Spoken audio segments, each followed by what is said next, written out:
What is going on, you guys? So, I just remembered, we gotta continue more about Doctor Doom, Comics Explained. We left off on part 3, I want to say, The Exile. Now this is part 4, All Those Devils. So, let's have a look at this one. So picking up with the Books of Doom Part 4, if I'm going to be honest with you guys, this, I think, is the best issue of the whole series. And the reason why is because there's no great big huge, Doom trying to hide himself from the world. There's none of that stuff. This focuses almost exclusively on Victor Von Doom and how he views himself. Now, we'll show him getting to the temple and we'll learn that kind of stuff, but for the first half of this, it's strictly Doom and how he views himself. And this is why I love this so much, because Ed Brubaker does an amazing job of looking beyond the character of the Doom that we know and looking at him beyond the mask and who he is on a fundamental level. What he tells us is that climbing the mountain was treacherous in the extreme, to say nothing of the fact that Otto did not give Doom a map. He didn't give him an exact location. Doom had to basically wander around Tibet and find this place on his own. He had to wander around and ask different people if they knew anything about it. The problem with this is that this Temple of Monks was so secretive that even those individuals who did have some inkling of information about them were not really willing to come forward and give them that info. Now, something that I do want to point out here, for those of you guys who are Doctor Strange fans or who know a little bit about Doctor Strange, this is not the same temple as the Ancient One. This is a totally separate location. The Ancient One's temple is around the same region, but this is a different sect in and of itself. Now, there are a lot of similarities between Doom and Doctor Strange, and there is actually a team-up that deals with Mephisto, with Doctor Doom and Doctor Strange, and of course, I'll cover that once we get closer to the release of the Doctor Strange movie. But the fact remains that for Victor Von Doom, he always sort of saw himself as above normal humans. He always saw himself as above everybody, virtually everybody that he met. But the issue with this experience is that it's so humbling because he's at the behest of everybody else. If he truly wants to find this temple, if he truly wants to find this location, he's going to have to rely on the help of strangers in order to access it, to say nothing of his own individual wits and his own intelligence. Now, the other half of this is Doom still struggles with the dreams and the nightmares that he experiences at the manipulations of Mephisto. Now, during his time with Valeria, she was sort of a sedative, and Doom even addresses this. He says that Valeria was a sedative for these nightmares. When he was with her, he wasn't experiencing these dreams. Now, this tells us a couple things. It tells us first that Mephisto's power over Doom is limited strictly to how much Doom allows Mephisto to influence him. And it's also due to the fact that Doom, in and of himself, in terms of how he is right now, is still relatively weak-minded. He's strong and intelligent in terms of his capabilities, but when it comes to him as a character, he's not as strong as he would like himself to believe. And so the result here is that he's constantly tormented. Mephisto constantly plays and toys with the mind of Doom, telling him that his soul is going to be taken eventually, that his mother's soul was captured, and that his soul will be captured as well, that he was doomed from birth because his mother had been toying around with, mysticism, because she'd been messing with black magic. She had basically doomed her son to a fate that would be the exact same as her own. And so what happens is that as Doom is making his way through this mountain region, he's eventually set upon... Yo, I'm sorry. That's fucked. All because his mother was playing with black... See, that should tell you right there to not play with black magic. That should tell you right there to not even touch it.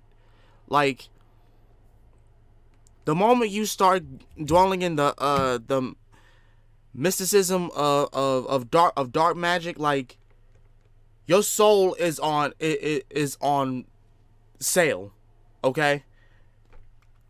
Even Doctor Doom, he had nothing to do with it, but he's still gonna be doomed to Doctor Doom gonna be doomed. He's gonna be still set. According to Mephisto, his soul is already set. That's fucked. And he's basically just trying to do this to get his mother out of there.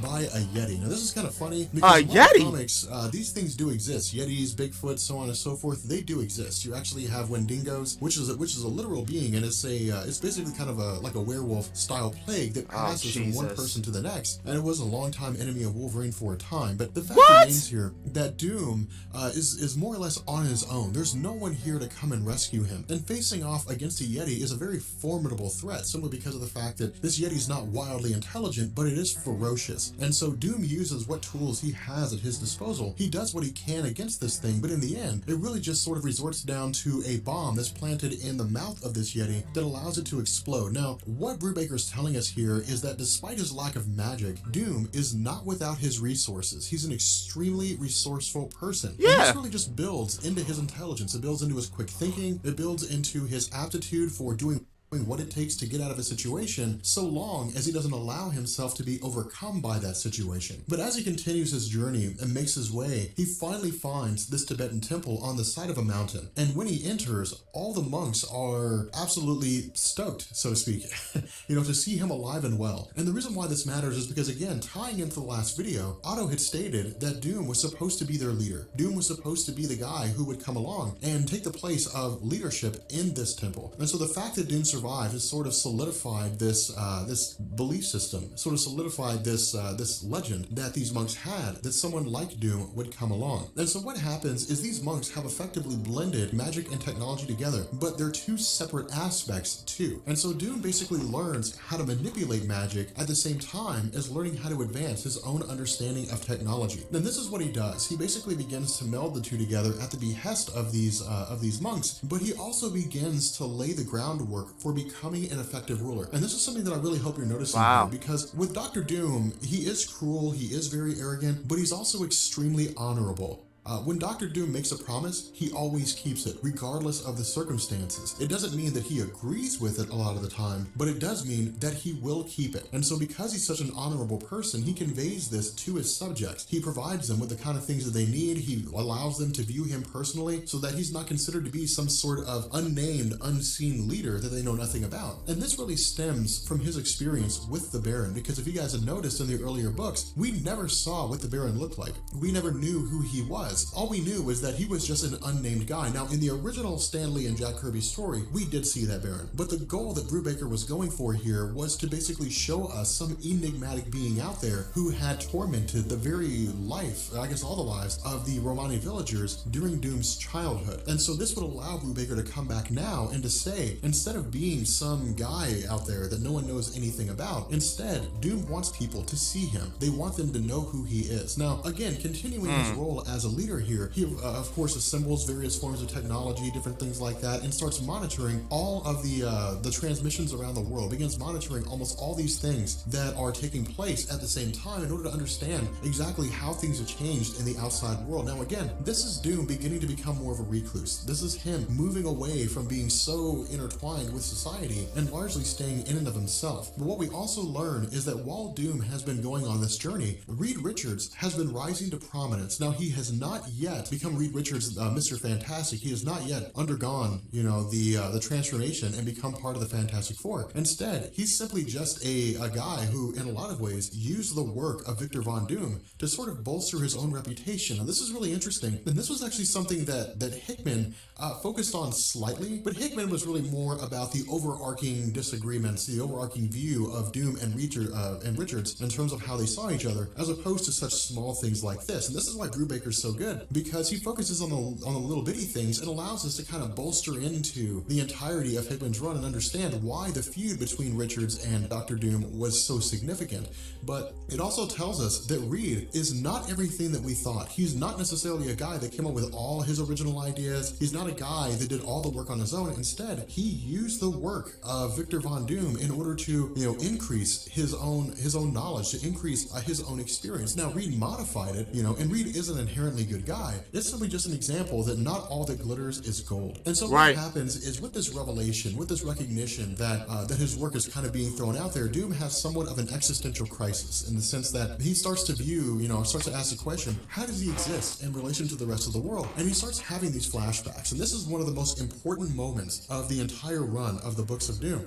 These flashbacks show his relationship with Valeria when they were children. It shows his experience with his father when the two of them raced off. It showed the presumed death of his father and how Doom almost died as well. But it shows basically all the losses that he's experienced over the course of his life. And Doom comes to the realization that he is the same as everybody else when it comes to, who people are on a fundamental level. That while he did see himself above humanity as a whole, the one thing he shared in common with them was their fragility, how easily he could be killed. And so what he decided to do was basically create a form for himself that would not be so easily destroyed. Create a form for himself that would not only inspire fear in those who saw him, but would give him and those who view him a sense of his immortality, that Doom simply cannot be killed. And so what happens is he fashions his own armor that we know now to be the Dr. Doom armor. Now the reason why this is so important is because this serves two purposes. Again, it's designed to inspire fear, for individuals who see him, but it's also just as much for Doom himself. The perception of being indestructible, the perception of being unbeatable, the perception of being immortal is just as important as actually being those things. If you can get people to believe something with absolute truth, they'll have no reason to question it. And that's Doom's motivation here. If he can get people to believe that he's immortal, if he can get people to believe that he's indestructible because of how he looks, then there's no way to work around that. There's no reason for people to believe that he is not immortal, that he's not indestructible. And so again, this is just kind of a dual purpose here. It really just shows us that the suit is not just designed for arbitrary reasons. The suit actually has a purpose. Now, if you guys are interested, I can actually do a video on the suit of Dr. Doom, kind of running over it and talk about, what this suit is or what it's capable of and all the things that it can do. But the fact remains that as we bring this video to an end, basically this is Dr. Doom going forward. This is now Victor Von Doom as we know him. And so what he does is he goes forward with the intention of solidifying his legacy, which will ultimately lead him to becoming the ruler of Latveria. But with that being said, let me know what you guys think about this series. Damn, again, the origin of Dr. Doom is incredible. It's one of the best stories that I think's ever been released. And yeah, I will catch you guys later. Peace.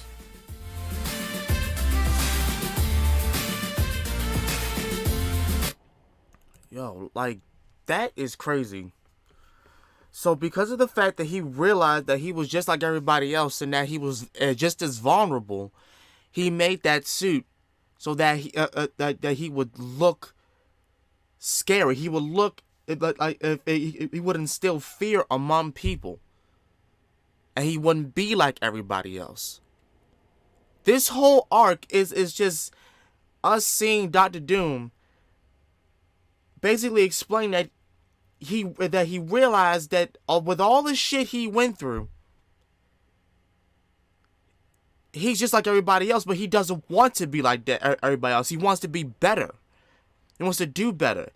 And then it shows his hatred, his actual hatred for Reed Richards. Not just because that he was partially responsible for his face getting fucked up, but he stole Dr. Doom's designs.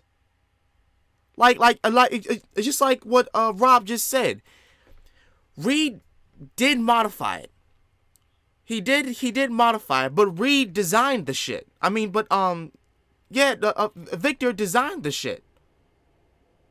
He designed it, so why would you take full credit?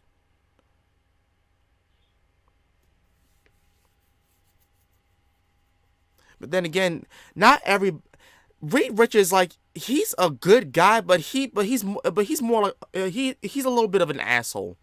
And honestly, it shows. It shows in a lot of comics that Reed's basically a little asshole at times. He can be an ass, he really can. And it shows for smart people like Reed.